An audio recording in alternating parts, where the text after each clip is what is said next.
Hey, what's going on YouTube? EasyTech231 here. In case you didn't already know, I'm doing a 30-day challenge with the iPhone 6s Plus, using it as my daily driver, and as of the recording of this video, I am on day 7, so I'm doing okay so far. Now, with this being the first update video in this 30-day challenge, I really wanted to talk about some of the things that I really do not like about the iPhone. Now, I just wanted to get a couple things out of the way. Number one, I do not hate iOS, I don't hate Apple, I'm not completely partial when it comes to iOS versus Android.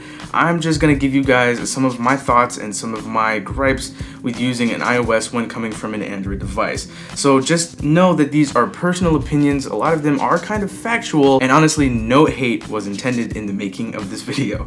So let's go ahead and get into the things that I dislike about the iPhone. Now, the first thing I wanted to talk about was the screen. Whoa, wait, stop the video. Did this dude over here really just say that the iPhone 6s Plus screen stinks? No, I did not. When talking about the iPhone 6s Plus's screen, it's a little bit of a bag of mixed emotions, if you will.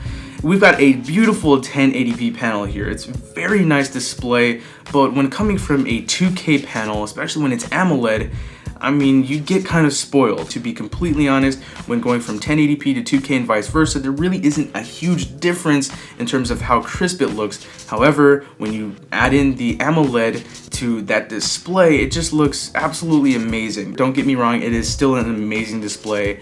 I'm just spoiled. I'm gonna go ahead and say that I'm just spoiled when it comes to those displays. There's absolutely nothing wrong with this display. It's just not my cup of tea, I guess you could say. Next up are the bezels on the iPhone. I'm not a huge fan of the huge bezels. Now, this can be considered nitpicking. I'm not saying that the phone is ugly, it's just not as attractive as a phone that has really nice thin bezels, especially on the top and on the bottom. They're just not that great looking, and the phone just, compared to other devices out there, is just not as attractive. Does it have to be the most attractive phone out there?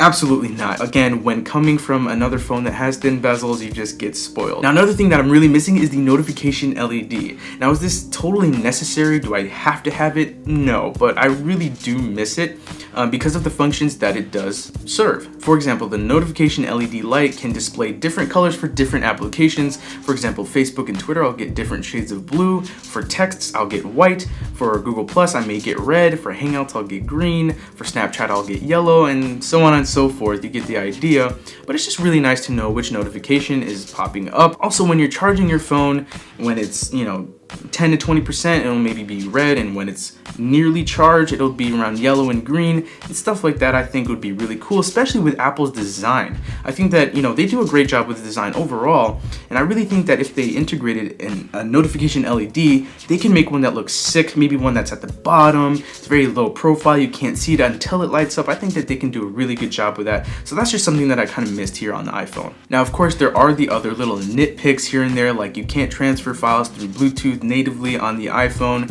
There's no real NFC, like I can't transfer files using NFC, I can't connect my phone with my Bluetooth headphones with NFC, stuff like that. There is an NFC chip in here, but it's only used for Apple Pay and Apple Pay only. They don't really take full advantage of what NFC is capable of. Do I use NFC all the time? Not at all. But since it's a feature that's not out there in the open, like, oh, look at me, use me, it's something that's in the background. It's something that's there when you need it, and when you don't need it, it doesn't really, get up in your face or anything like that. So it's really nice to have it when you need it, but unfortunately it's not here on the iPhone. Now, getting back to the Bluetooth transfer thing, I'm well aware of AirDrop. People are telling me use AirDrop as if I don't know what it is. I know what AirDrop is. It's just when I'm trying to transfer stuff from my Nexus to my iPhone, it would just be so much easier to be able to pair it through Bluetooth and just use it that way. So I just resorted to using Dropbox. Huge deal? Not at all. Next up is charging. I don't have wireless charging and I don't have quick charging. Now, on the Galaxy Note 5, I had quick charging, I had wireless charging, and I also had quick wireless charging. Now, I know I didn't have wireless charging on the Nexus 6P or the Moto X 2015, but I did have turbo charging, which would allow me to charge my device from 0 to 100% in just an hour and 20 minutes, even less sometimes. Whereas on the iPhone 6s Plus, it takes me about 2 hours to charge from 0 to 100%, which nowadays is a little long. Now, I know wireless charging isn't completely necessary, but once you start to get used to it, it is so convenient and it's really awesome, especially when you have a Galaxy device that has quick wireless charging. So you can even charge your device faster than you can an iPhone 6s Plus wirelessly, which I think is super dope. Now, if I can't have wireless charging, I would like to have quick or faster turbo charging. Does the iPhone 6s Plus charge painfully slow? Not at all. But again, getting back to that spoiled factor, since I've had it before, I don't have it here, I kind of miss it. There are other things like the share options are lacking, there's no real back button in iOS, which is kind of confusing, and you cannot set applications that you want as default. So for example, if I wanted to use Google Chrome as my default browser on my iPhone, I can't do that. Apple is forcing me to use Safari, which I find to be very annoying. Also, there's another very little thing, like when I'm typing in a password, for example, to an application,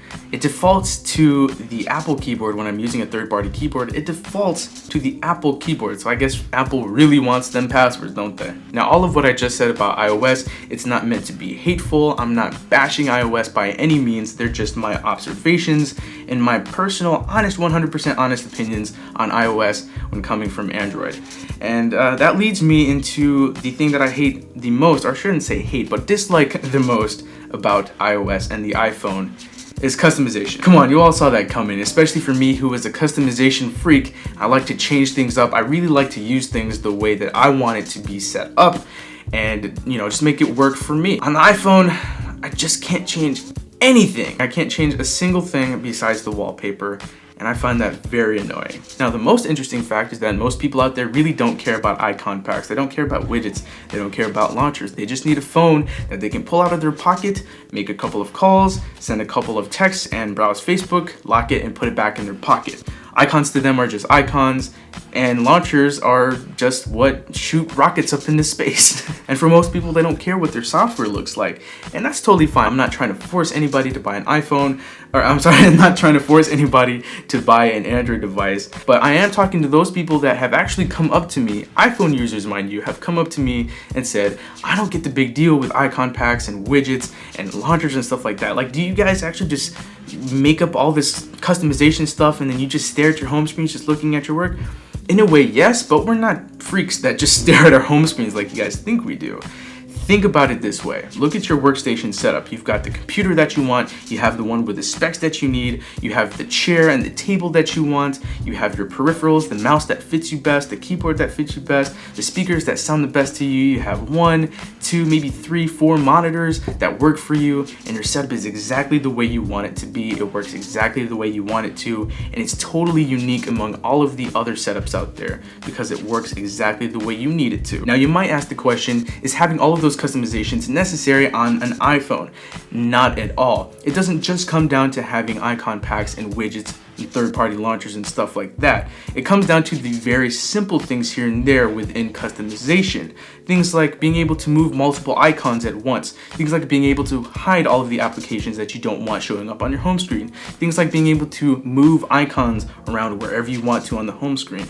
Being able to add different toggles to the control center, which in my opinion is the toggle center, because if it were the control center, you should be able to control all of the settings that you want to, but unfortunately you can do none of that stuff on the iPhone. Now, I know what you're about to say. You're about to hit publish on that comment right now. You're about to tell me something like, oh, you should probably jailbreak your phone. You've never jailbroken before. It'll really open your eyes, man. You don't know what you're talking about. All of this stuff can be cured if you jailbreak your phone. So before you hit publish on that comment, let me just go ahead and say that I'm very familiar with jailbreaking. I've jailbroken tons of friends' devices. I've had devices of my own that I've jailbroken. I've done it hundreds of times. I'm very familiar with the types of tweaks that you can get. Tweaks that'll allow you to move multiple icons at once. Let you, I believe, hide applications. Correct me if I'm wrong. I don't remember. There probably is, knowing that there are millions of tweaks out there. And there are also tweaks that will allow you to move icons where you want them.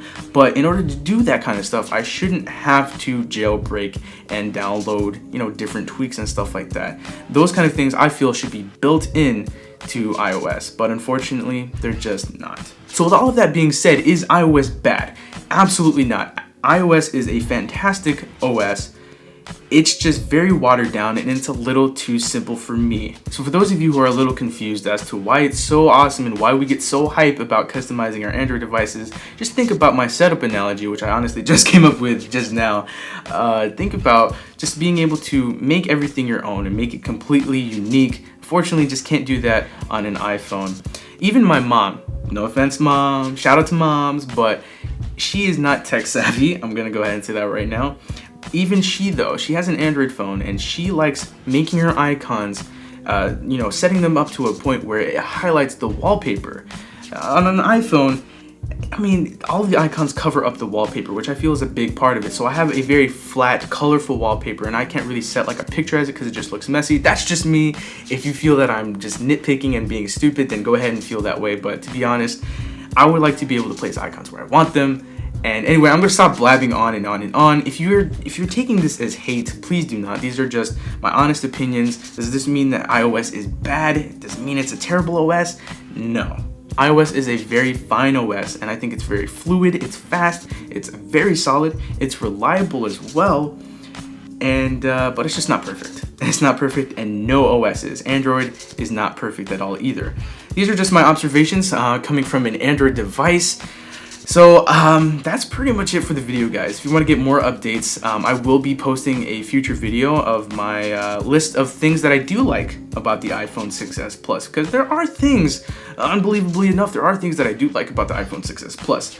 So stay tuned for that video. Subscribe if you haven't already. Also follow me on Twitter at EasyTech231 to get even more updates on my experiences with the iPhone 6s Plus and how much I miss Android. But anyway, that does it for the video, guys. I hope you enjoyed it. If you did, hit that like button. Now, if you didn't like the video, tell me why in the comments down below, and we'll talk about it. Let's try to stay away from the hate. Then again, this is the internet, so I mean, that's pretty much all people do nowadays. Anyway, I need to stop talking. My throat is killing me.